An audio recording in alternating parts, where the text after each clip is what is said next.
Welcome to Defeat Your Cravings, hosted by Dr. Glenn Livingston, PhD. Glenn has held his doctorate in psychology for more than 30 years and is also a former multi-million-dollar consultant to the big food industry and uses his experience to help you defeat your cravings.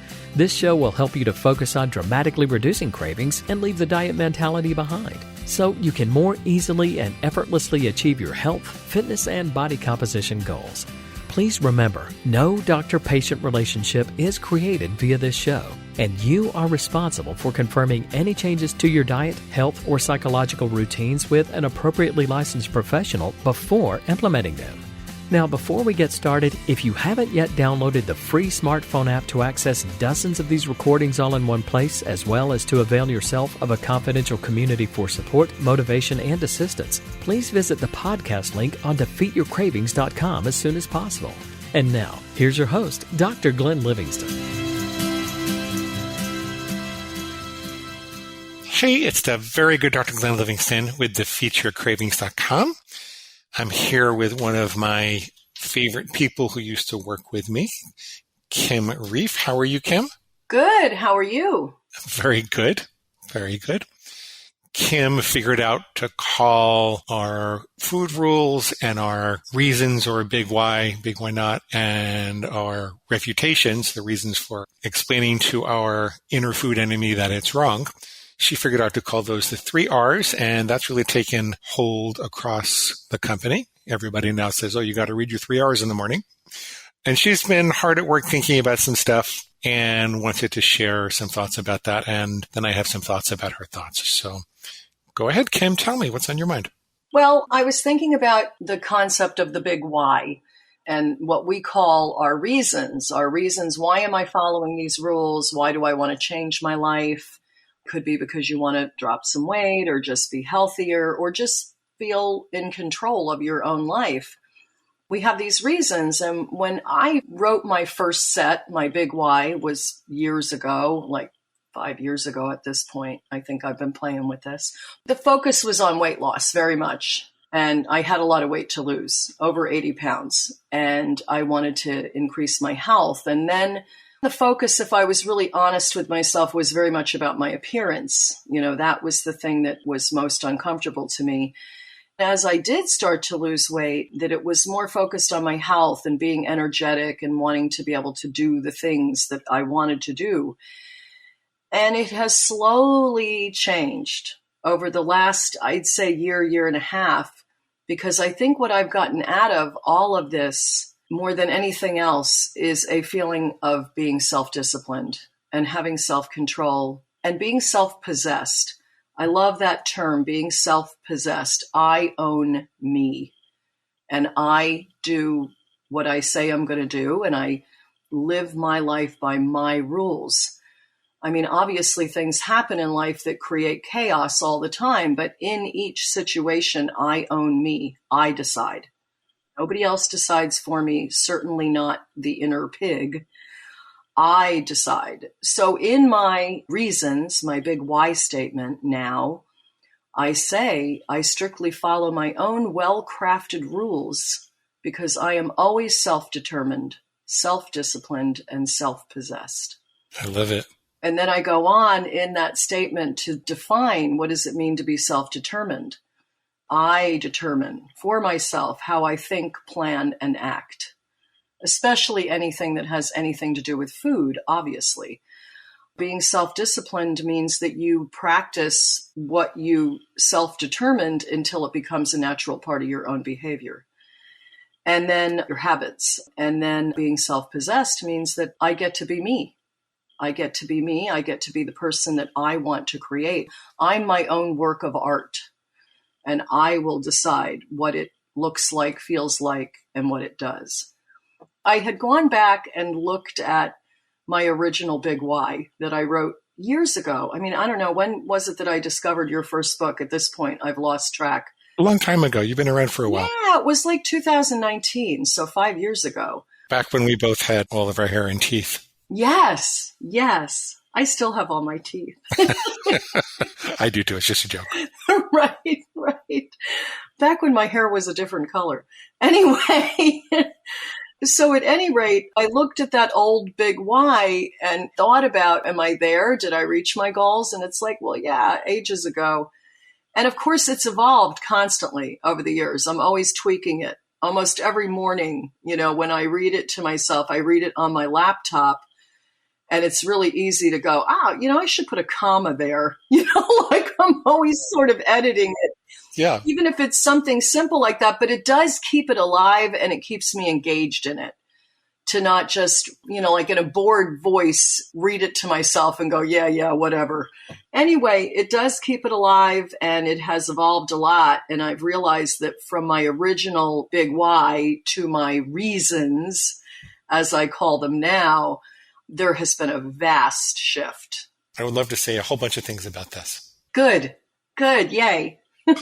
I'm glad. I mean, so first of all, you might be the quintessential example of someone who took the system for ending overeating and really ran with it to integrate it into your personality and your development of character in the way that I really intended it. Because character is just what you habitually do at the moment of temptation. But when you really take control over that and you define it, what you do at the moment of temptation in all these different areas of your life, it becomes who you are. It kind of defines who you are. So you've naturally evolved to become a more self-determined person with all the benefits that ensue from that. I think that having been a coach with us, and you still do a little bit of coaching once in a while with us, having done that with us, you said to me before the call that most people look at the big why like an assignment at a discrete period of time, where they do it and then they're done with it, and that the big why is set in stone from then on. It's just not how it works because people evolve and grow. And we did this big research study with almost 800 people. We were basically following up on people who did the program originally and what were they like in 6 months or a year. And the people who really got it talked about an evolution of motivations. Like at first, people come in maybe because they're ashamed of their weight and they couldn't look in the mirror and they just felt kind of desperate to lose weight. And we always tell people that that's not, paradoxically, the way to really lose weight and keep it off is to not focus on the weight. Because when you focus on the weight, you create an internal panic and sense of distress, which makes it hard to use your rational thinking. And when you can't use your rational thinking, the cheesecake wins. So people will start with shame or that kind of distress, and then that never gets them all the way there. It might introduce them to us, but it never gets them to goal weight and maintenance. It just doesn't. As a matter of fact, it doesn't get you too far at all. It just makes the introduction. And then there are things about wanting to wear nice clothes and maybe to please your spouse or something like that, that also are only initial motivations and won't really get you there. What tends to get people there is the desire to escape from the torture of yo-yo dieting and obsessive thinking about food. People want their brains back. They want to stop thinking about the next meal all the time. They want to be able to be present with their kids and their loved ones and for their work and for their pets and just to enjoy the bliss of the present moment. And then I think that a level above that is really the self-actualization that you're talking about. What you're describing really matches the research that we've seen about what brings people all the way. I have the same experience with my big why. Everybody wants to take a wake-up skinny pill and forget about it. If there really was one that was safe and everything, it would be a multi-gazillion-dollar product. I guess that's part of why Ozempic is taking off, because it's kind of marketed like that, even though it's not. My philosophy is that there isn't really a wake-up skinny pill, and it's not really as satisfying as the self-mastery that ensues when you follow this process.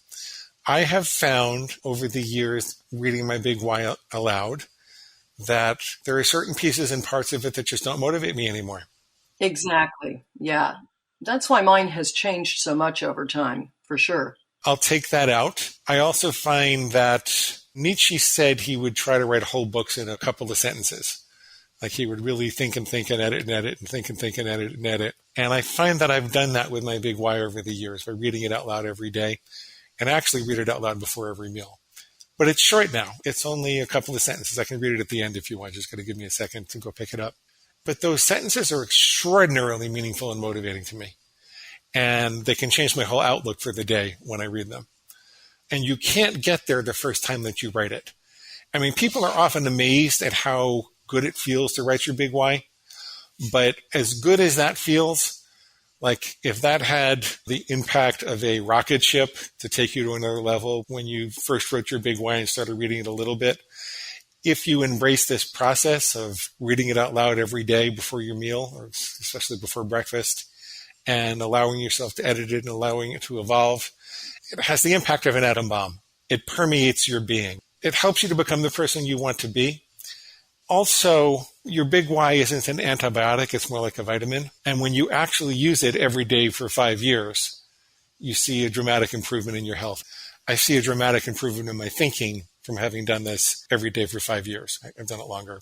So that's what I had to say. I really do believe in the evolution of motivation and allowing that to happen and to tuning into what your most current motivation really is. And I think the nice thing about our program is we have a very practical and specific vehicle for making that happen and making those observations. So would you like to say anything else about this?